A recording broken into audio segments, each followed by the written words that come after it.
Hey y'all, I'm Molly from RockShox, and today I want to walk you through some tech tips on how to set up your suspension so that you're completely dialed when you come to Colorado Springs, the home of RockShox, to race the Pikes Peak Apex. First thing I want to talk about is your air pressure.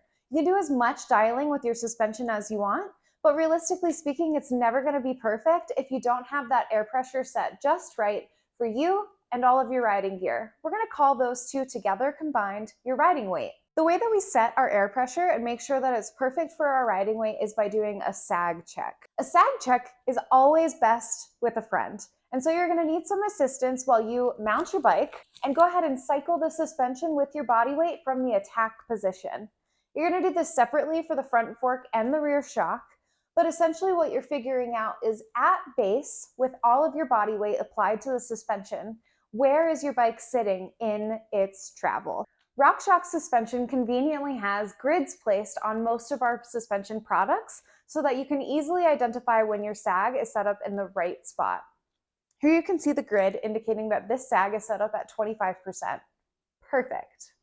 After we've got our air pressure completely dialed and set at 25% sag, we can go ahead and start adjusting the high and the low speed compression damping.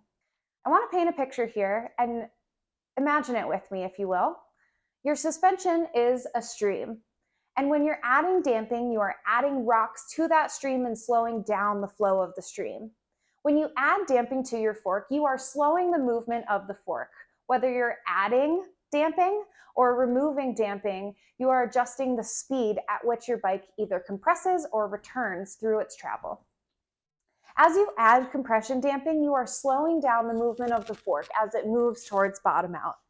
Anytime that you're removing compression damping, you're actually returning the system to its normal intended speed. So full open on compression is the fastest that your fork will ever cycle through its travel. Rebound damping, on the other end, it speaks to specifically how quickly your fork returns. For a race like the Apex, RockShox is going to go ahead and recommend a supported feel in your compression damping, so you probably want to start with a baseline somewhere around halfway through and see how that feels for you. The worst case scenario is going to be bottoming out your suspension on a long day, on the long race course like the Apex.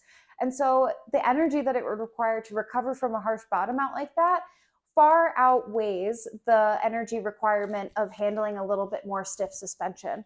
And so what I would say is go ahead and start in that mid-rate compression damping, go for a long ride, and then adjust from there. Did it feel too stiff? Maybe you want to open it up back towards full open.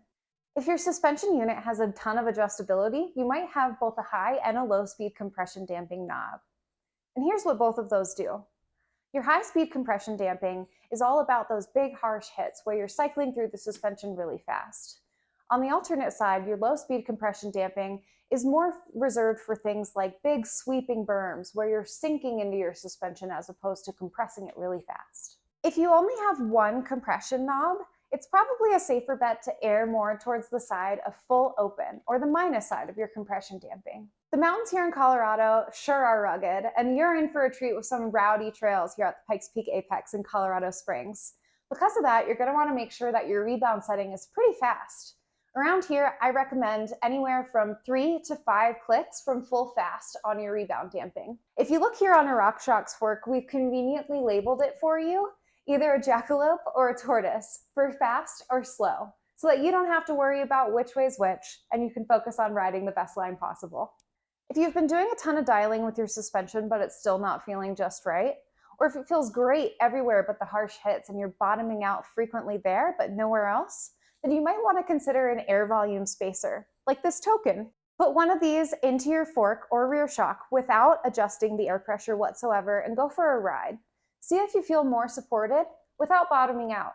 So by now, we've talked about our air volume, we've talked about high and low speed compression damping, and we've even talked about rebound. Hopefully you're feeling a little bit more confident in making the adjustments necessary to get your bike completely race ready for the Pikes Peak Apex.